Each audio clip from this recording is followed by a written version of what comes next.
Voice of স্টিচিতা চ্যানেলে আপনাদের সবাইকে স্বাগত। আজ আপনাদের জন্য রয়েছে আইরিশ লেখক কাউন্ট লুই হ্যামনের লেখা একটি ভৌতিক ছোট গল্প, কবরের অভিশাপ। শুনতে থাকুন হরর স্টোরি জোন।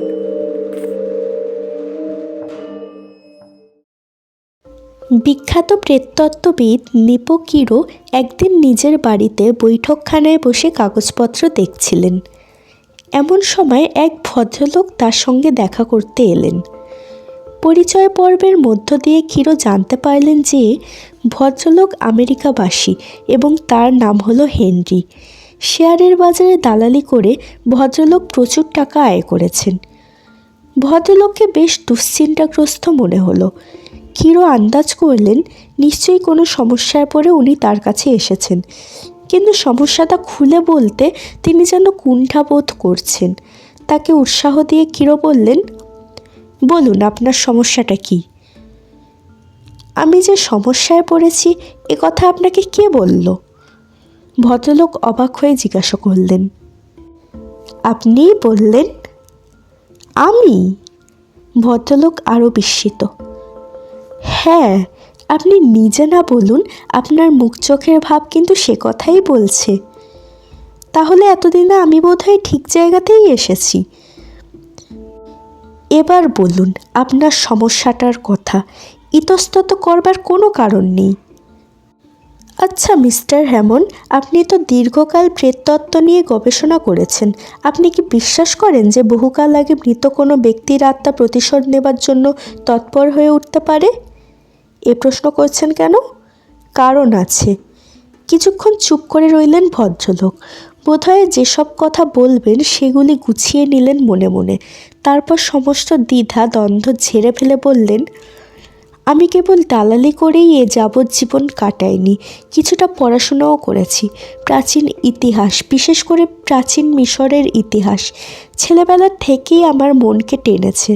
মিশর সম্পর্কে কিছু দামি আর দুষ্প্রাপ্য পুঁথিপত্রও আমার ব্যক্তিগত পাঠাগারে রয়েছে, কিন্তু শুধু বই পড়েই আমি তৃপ্ত হতে পারলাম না। স্বপ্নের দেশ মিশরকে চাক্ষুষ দেখবার জন্য আমি মিশরের পথে পাড়ি দিলাম।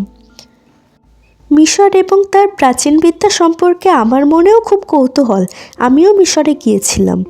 কিরো বললেন, তাই নাকি? তাহলে তো ভালোই হলো। দেখুন তো এই জিনিসটা চিনতে পারেন কি না? ভদ্রলোক পকেট থেকে একটা প্যাকেট বার করলেন।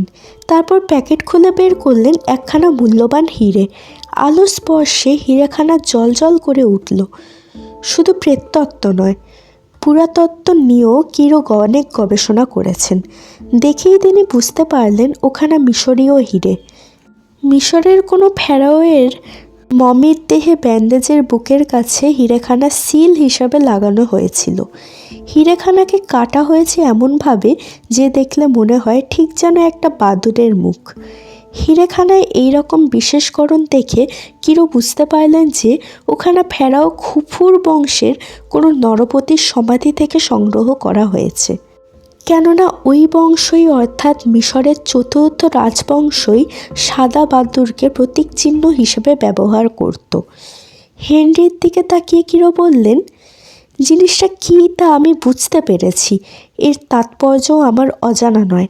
এখন প্রশ্ন হলো, জিনিসটা আপনার হাতে এলো কি করে?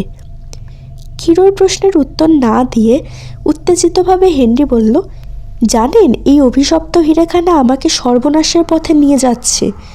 আমার স্ত্রী অপঘাতে মারা গিয়েছেন, আমার প্রিয় বন্ধু আত্মহত্যা করেছে, আমার টাকা পয়সা তছনছ হয়ে যাচ্ছে। যে কাজেই হাত দিচ্ছি আসছে কেবল ব্যর্থতা আর অসাফল্য। আমাকেও হয়তো শেষ পর্যন্ত মান সম্মান বাঁচাবার জন্য আত্মহত্যার পথই ধরতে হবে। উত্তেজিতভাবে এতগুলো কথা একসঙ্গে বলে হেনরি হাঁপাতে লাগলেন। কি করে হিরেখানা আপনার হাতে এলো তা কিন্তু আপনি এখনও বলেননি। আপনি সব কথা খুলে বলুন, আমি সাধ্যমতো আপনাকে সাহায্য করার চেষ্টা করব। কিরোর কথায় কিছু স্বস্তি পেলেন হেনরি। আরও কিছুক্ষণ চুপ করে থেকে তিনি বললেন, আমার সব কথা আপনি বিশ্বাস করবেন কিনা জানি না, কিন্তু যা বলছি তার প্রতিটি কথা সত্য। অবিশ্বাস করব কেন? বলুন আপনার কাহিনী। আগেই বলেছি, কিছুদিন আগে আমি মিশরে গিয়েছিলাম। সেখানে গিয়ে আমি কেবল আলেকজান্দ্রিয়া আর কায়রোর বিশালবহুল হোটেলে বসে দিন কাটাইনি। কর্নাক, মেসফিস, থিবিস, পুষ্কর ইত্যাদি প্রাচীন শহরে ঘুরেছি মৃতের উপত্যকায়, ঘুরে ঘুরে অনেকগুলো পিরামিড আমি দেখেছি। এ সময় একদিন শুনলাম একটা পুরনো সমাধিভূমি নাকি খোঁড়া হচ্ছে। স্বাভাবিকভাবেই আমি খুব কৌতূহলী হয়ে উঠলাম। ঠিক করলাম যেখানে খনন হচ্ছে সেখানে অবশ্যই যেতে হবে। কিন্তু কদিন বাদেই খবরের কাগজে একটা সংবাদ প্রকাশিত হলো যে জার্মান পণ্ডিত খনন কার্য পরিচালনা করছিলেন, এক আকস্মিক দুর্ঘটনায় তার নাকি মৃত্যু হয়েছে। স্থানীয় লোকদের ধারণা সমাধিভূমির গোপনীয়তা এবং পবিত্রতা নষ্ট করবার জন্যই ওই জার্মান পণ্ডিতের উপর কবরের অভিশাপ নেমে এসেছে। ওই সমাধি যে খনন করবার চেষ্টা করবে তারই প্রেতাত্মার অভিশাপে অপঘাতে মৃত্যু হবে। ভগবানের দয়ায় আমার টাকার অভাব ছিল না। ঠিক করলাম জার্মান পণ্ডিতের আবদ্ধ কাজ আমিই শেষ করব। কবরের অভিশাপ জাতীয় কুসংস্কারে আমার কোনো বিশ্বাস ছিল না, কিন্তু কাজ শুরু করতে গিয়ে প্রথমেই মুশকিলে পড়লাম। মুশকিলটা হলো কুলি মজুর জোগাড় করা। স্থানীয় কোনো শ্রমজীবী সমাধিভূমি খননে রাজি হলো না। ওদের মনে এই ধারণাটাই বদ্ধমূল হয়েছিল যে খুঁড়বার প্রচেষ্টা করলে ওরাও মারা পড়বে। আমার স্বভাবটা হলো এই যে কাজে আমি একবার হাত দিই তা থেকে আর পিছিয়ে আসতে পারি না। কুলি মজুরদের ভয়ে দেখে আমার জেদটা যেন আরও বেড়ে গেল। অনেক টাকা খরচ করে অন্য জায়গা থেকে শ্রমিক এনে আমি আবার সমাধি খনন শুরু করলাম। বেশিরভাগ কাজ আগেই শেষ হয়ে গিয়েছিল। আমাকে কাজেই আর খুব বেশি খোঁড়াখুড়ি করতে হলো না। কয়েকদিনের মধ্যেই আমরা সমাধি কক্ষের বন্ধ দরজার সামনে এসে গেলাম। এই কক্ষের মধ্যেই রয়েছে প্রয়াত ফেরাওয়ের মমি। এই দরজা খুলে এবার ভিতরে ঢুকতে হবে। এ পর্যন্ত কোনো দুর্ঘটনার মুখোমুখি হতে হয়নি আমাদের। কুলি মজুরদের মনোবলও রয়েছে অটুট, কিন্তু এই মনোবল অটুট রইল না যখন সমাধিকক্ষের দরজা খুলবার নির্দেশ দিলাম। কুলি মজুরেরা এবার পিছিয়ে গেল। শেষ পর্যন্ত প্রচুর পুরস্কারের লোভ দেখিয়ে 4-5 জন কুলিকে দরজা খুলবার কাজে লাগানো হলো। কিন্তু কথা দিতে হলো তাদের আমি সমাধিকক্ষের ভিতরে ঢুকতে বলতে পারবো না। দরজা ভাঙা হলেই তাদের কাজ শেষ হয়ে যাবে। দরজা খুলল। আমি একাই ঢুকলাম সমাধিকক্ষে। দরজায় যে লিপি ছিল তা থেকে বুঝতে পেরেছিলাম যে এই কক্ষই হলো ফেরাও চতুর্থ খুফুর শেষ বিশ্রামস্থল। মিশরীয় বিশ্বাস অনুসারে ওয়াসাইরিসের দরবারে শেষ বিচারের পূর্ব পর্যন্ত প্রয়াত ফেরাওকে এখানেই অপেক্ষা করতে হবে। স্বীকার করতে লজ্জা নেই যে অন্ধকার সমাধিকক্ষে ঢুকে গাটা কেমন ছমছম করতে লাগলো। একবার মনে হলো এরকম দুঃসাহস না করলেই বোধহয় ভালো হতো, কিন্তু পরক্ষণেই ভয়ের ভাবটাকে মন থেকে ঝেড়ে ফেললুম। আমি 20 শতকের মানুষ, এসব প্রাচীন অযৌক্তিক কুসংস্কারে বিশ্বাস করব কেন? সঙ্গে টর্চ ছিল, বিশাল সমাধিকক্ষ। আমার টর্চের আলোয় সমস্ত ঘরটা দেখা গেল না। আলো আধো ছায়া, আলো আঁধারির লুকোছুরি যেন সমাধিকক্ষের রহস্যময়তাকে আরও অনেক বাড়িয়ে দিল। টর্চের আলো ফেলতে ফেলতে এগোলাম। বিশাল ঘরখানার মাঝামাঝি একটা উঁচু বেদি, তার উপরে একটা সোনার কফিন। ওই কফিনের মধ্যেই চিরনিদ্রায় শুয়ে আছেন ফেরাও চতুর্থ খুফু। কফিনের পাশে একটা স্বর্ণপাত্রে নানা রকম মূল্যবান মণিমাণিক্য। দুহাত ভরে সেই মণিমাণিক্য তুলে পকেটে পুরলাম। মুহূর্তের জন্য মনে হলো সমাধিকক্ষের পাথরে মেঝে যেন থরথর কেঁপে উঠল। চমকে উঠলাম। এ কি ভূমিকম্প? না, এ আমার মনের ভুল, আমার আচ্ছন্ন মনের কল্পনা। পায়ে এগিয়ে গেলাম কফিনটার কাছে। তালা খুলে ফেললাম। আমার চোখের সামনে সাদা আবরণের ঢাকা ফেরাও চতুর্থ খুফুর মমি। মমির বুকের কাছে এই হিরেখানা সিলের মতো লাগানো। একটানে হিরেখানা খুলে ফেললাম। আচম্বিতে সমাধিকক্ষের পরিবেশ সম্পূর্ণ পাল্টে গেল। মনে হলো হাজার হাজার বাদুড় যেন ডানা ঝটপট করতে করতে হিংস্রভাবে আমার দিকে উড়ে এলো। মুহূর্তের জন্য বাদুড়গুলোকে যেন আমি দেখতে পেলাম।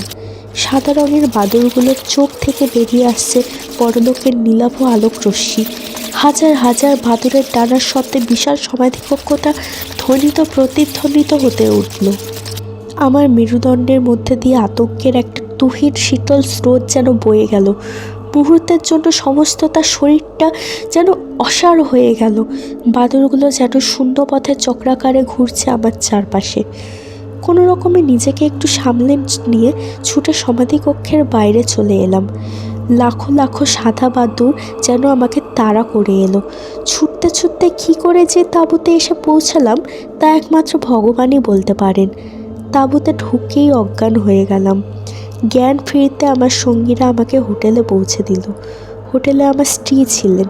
আমি ঘরে ঢুকতে স্ত্রী চমকে গিয়ে বললেন, কী ব্যাপার, তোমার সঙ্গে যেন একটা বাদুড়ের ছায়া ঘরে ঢুকলো। ওর কথা শুনে আরও ঘাবড়ে গেলাম। কোনো কথা না বলে বিছানায় মুখ গুজে শুয়ে পড়লুম। ঘরের ভিতর তাকাতেও আমার ভয় করছিল, যদি বাদুড়ের অপছায়াটা আমার নজরে আসে। পিরামিডের ভিতরে ঢুকবার সাহস আমার আর হয়নি। আমার শঙ্কা বিহ্বল ভাব দেখে স্ত্রী বললেন, চলো আমরা এই জায়গা ছেড়ে অন্য কোথাও চলে যাই।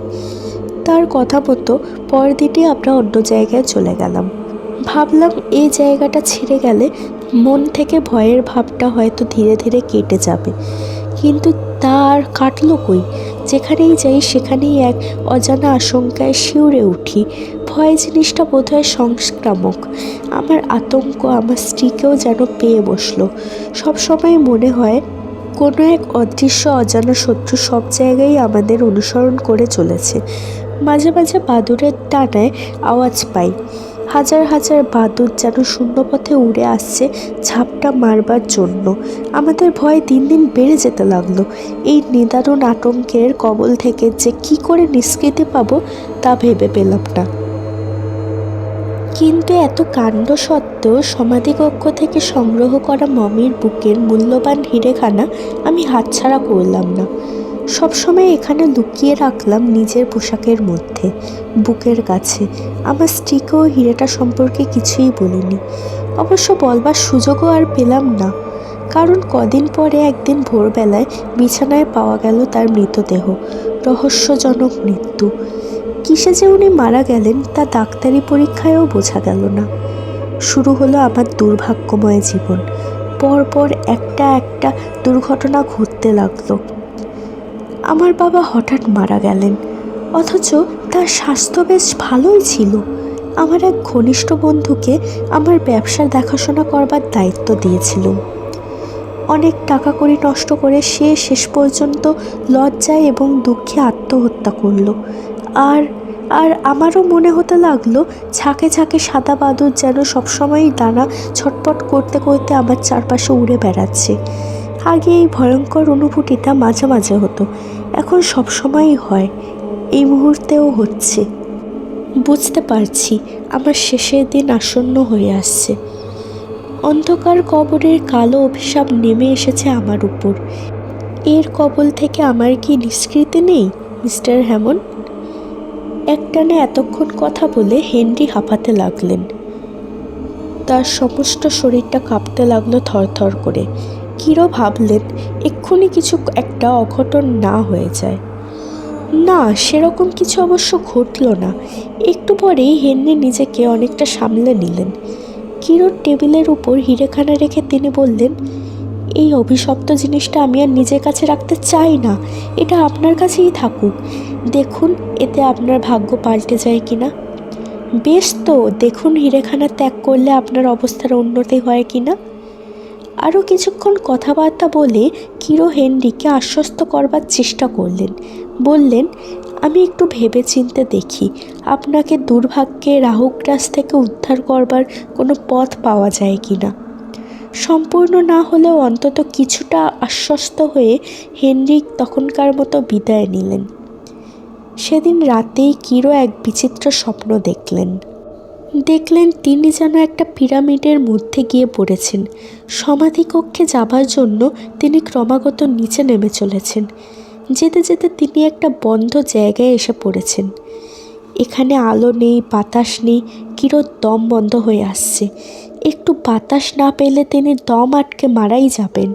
কিন্তু এই মৃতের রাজ্যে বাতাস কোথায়? দারুণ আতঙ্কে কিরোর ঘুম ভেঙে গেল। জেগে উঠে মনে হলো কে যেন এতক্ষণ তার বুকের উপর বসে গলা টিপে ধরেছিল। ঘরের মধ্যে গুমোট। বাতাস আসবার জন্য কিরো জানলা খুলে দিলেন। এক ঝলক ঠান্ডা হাওয়া ঢুকে তার শরীরটাকে শীতল করে দিল। কিন্তু জানলা খুলবার সময় মনে হলো একটা সাদা বাদুড় যেন এতক্ষণ জানলার গায়ে বসেছিল। জানলা খুলতেই এই নিশাচর বাদুড়টা শূন্যপথে উড়ে গেল। প্রাণীটার ডানার ঝটপট শব্দ যেন শুনতে পেলেন কিরো। পরদিন গলায় খুব ব্যথা হলো। বাধ্য হয়ে ডাক্তার দেখালেন কিরো। ডাক্তার যা বললেন তা শুনে অবাক হয়ে গেলেন কিরো। ডাক্তার বললেন, কোনো বিষাক্ত প্রাণীর দংশনেই গলার ব্যথাটা হয়েছে। হেনরির বাসায় এলেন কিরো। হিরেতা তাকে ফেরত দিয়ে বললেন, এখানে সত্যিই অপয়া। আপনি যেখানকার জিনিস সেখানেই রেখে আসুন। এ রত্ন ইহলোকের সম্পত্তি নয়, এ হলো মৃতের রাজ্যের সম্পত্তি। ইহলোকে এই হিরেখানা যার কাছে থাকবে তারই সর্বনাশ ঘটবে। আমিও তো রেখে আসতে চাই, কিন্তু সেই সমাধিকক্ষে ঢুকবার সাহস আমার নেই, কাতরভাবে হেনরি বললেন। তাহলে উপায়? দুজনে ভেবেচিন্তেও কোনো উপায় বের করতে পারলেন না। কিরো বিদায় নিলেন। হেনরির সঙ্গে কিরোর রাত দেখা হয়নি। তার খবর কিরো জানতে পারলেন কিছুদিন পরেই। প্যারির এক অভিজাত হোটেলের একখানা কামরায় হেনরির মৃতদেহ পাওয়া গেল। আর মাত্র আগের দিন সন্ধেবেলায় তিনি এই হোটেলে উঠেছিলেন। মৃত্যুটা রহস্যজনক। কিভাবে মৃত্যু হয়েছে ডাক্তার তা ঠিক করে বলতে পারলেন না। ফরাসি পুলিশের তদন্ত সমানভাবেই নিষ্ফল হলো। অবশ্য একটা সূত্র পাওয়া গিয়েছিল। হেনরির পাশের কামরার বাসিন্দা নাকি তার ঘরে হাজার হাজার পাখির ডানার শব্দ শুনতে পেয়েছিলেন। কিন্তু এই ক্ষীণ সূত্র ধরে মৃত্যু রহস্যের কোনো সমাধান করা গেল না। কিরো খোঁজ নিয়ে জানলেন নৃত্যের জিনিসপত্রের মধ্যে সেই অপয়া হিরেখানা পাওয়া যায়নি। অভিশপ্ত হীরের কাহিনী কিন্তু এখানেই শেষ হলো না। কিরোর এক বন্ধু ছিলেন মিস্টার স্টেড। তিনি প্রেততত্ত্বের চর্চা করতেন। একদিন কিরোর কাছে এসে তিনি বললেন, একটা অদ্ভুত জিনিস পেয়েছি ভাই। কী জিনিস? কৌতূহলী কিরো জিজ্ঞেস করলেন। একখানা বাদুড়মুখো হিরে। চমকে উঠলেন কিরো। জিজ্ঞেস করলেন, কোথায় পেলে? প্যারিতে গিয়েছিলুম। সেখানে যে হোটেলে উঠেছিলুম তার একজন ওয়েটার আমার কাছে হিরেখানা বিক্রি করেছে। কিরো আরও চমকে গেলেন। বললেন, হিরেখানা সঙ্গে আছে? আছে, তোমাকে দেখাবার জন্যই তো নিয়ে এসেছি। দেখাও দেখি। হিরেখানা দেখেই কিরো চিনতে পারলেন। এই তো সেই অপয়া রত্নখানা। কি ব্যাপার, তোমার মুখখানা ওরকম ফ্যাকাশে হয়ে গেল কেন? মিস্টার হেনরির দুর্ভাগ্যের কাহিনী সবিস্তারে খুলে বললে কিরো অনুরোধ করলেন, এই অপয়া রত্নখানা তুমি ফেরাও চতুর্থ খুপুর কবরেই রেখে এসো, আর তা যদি সম্ভব না হয় তবে এখানে নদীর জলে বিসর্জন দাও। বিদ্রূপের হাসি হেসে মিস্টার স্টেড বললেন, হা হা হা হা, তোমার ওই হেনরি লোকটা ছিল এক এক নম্বরের বুদ্ধু আর নার্ভাস, তাই অমনি বেঘরে প্রাণ হারালো। আমি হচ্ছি একজন প্রেত তত্ত্ববিদ। ওসব ভূত প্রেতের সঙ্গে যুঝবার ক্ষমতা আমার আছে। কিন্তু হিরেখানা রাখলে আজ হোক কাল হোক তোমার উপর কবরের অভিশাপ নেমে আসবেই, চিন্তিতভাবে কিরো বললেন। তোমার ওই কবরের অভিশাপ আমার কোনো ক্ষতিই করতে পারবে না। মিশরীয় প্রেতদের আমি থোড়াই পরোয়া করি। কিন্তু কাজটা তুমি মোটেই ভালো করছো না, কিরো মন্তব্য করলেন। কদিন পরে মিস্টার স্টেড আবার এলেন কিরোর কাছে। হাসতে হাসতে বললেন, কই হে, তোমার মিশরীয় প্রেত তো আমার কোনো ক্ষতি করতে পারলো না। আমি একটু শক্ত লোক। মিশরের প্রেতপুরীর বাসিন্দারা বোধহয় আমাকে ভয় পেয়েছে। কিন্তু সময় তো চলে যায়নি, কিরো মন্তব্য করলেন। মিশরীয় প্রেত বোধহয় আমার নাগাল পাবে না। আমি আমেরিকা যাচ্ছি, জানো বোধহয় টাইটানিক নামে একখানা বিরাট জাহাজ কদিন বাদেই আটলান্টিক মহাসাগর পাড়ি দিচ্ছে। আমি সেই জাহাজের একজন যাত্রী। আরও কিছুক্ষণ কথাবার্তার পর মিস্টার স্টেড বিদায় নিলেন। কিরো কিন্তু তার সম্পর্কে চিন্তিত হয়ে রইলেন। হিরেখানা ত্যাগ না করলে মিস্টার স্টেডের উপর কবরের অভিশাপ যে নেমে আসবেই এ সম্পর্কে কিরোর মনে কোনো সন্দেহই ছিল না। মিস্টার স্টেডের সঙ্গে কিরোর আর কোনোদিন দেখা হয়নি। কদিন পরেই টাইটানিক জাহাজ সমুদ্রযাত্রা করল। তারপর একটা সংবাদে সমস্ত জগৎ স্তম্ভিত হয়ে গেল। বিশাল টাইটানিক জাহাজ তার সমস্ত যাত্রী আর নাবিক সহ তলিয়ে গেছে উত্তাল আটলান্টিকের অতল তলে। অপয়া হিরেখানা সহ মিস্টার স্টেডের সলিল সমাধি হলো। এমনি করেই নেমে এলো কবরের অভিশাপ। এ খবর পেয়ে কিরো মন্তব্য করলেন, বিধিলিপি কে খণ্ডাতে পারে। শেষ হলো কাউন্ট লুই হ্যামেনের লেখা ভৌতিক ছোট গল্প কবরের অভিশাপ। যদি গল্পটি আপনাদের ভালো লেগে থাকে তাহলে গল্পটিকে লাইক, শেয়ার অ্যান্ড কমেন্ট করবেন আর চ্যানেলটিকে সাবস্ক্রাইব করতে ভুলবেন না। আবার পরের গল্পে দেখা হবে।